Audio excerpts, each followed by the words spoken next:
नमस्ते दर्शकों, मैं हूं गुंजा और आप देख रहे हैं टून डिजिटल स्टोरी।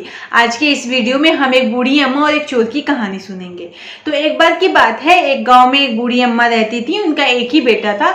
उसके बेटे ने बूढ़ी अम्मा को गांव में छोड़ करके खुद शहर में जाकर बस गया। शुरुआती दिनों में तो वो अपनी माँ का खूब हालचाल लेता था, लेकिन धीरे धीरे उसने माँ का हालचाल लेना भी बंद कर दिया।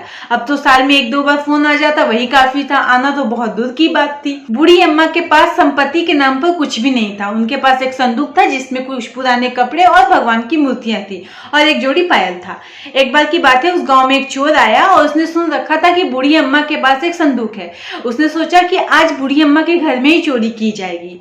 इसी इरादे से उसने बूढ़ी अम्मा के घर में प्रवेश किया।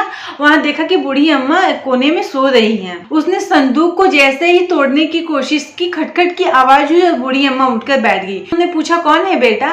चोर थोड़ा घबरा गया, लेकिन भागने के बजाय वो वहीं खड़ा रहा। उसने सोचा कि ये बूढ़ी अम्मा मेरा क्या बिगाड़ लेगी।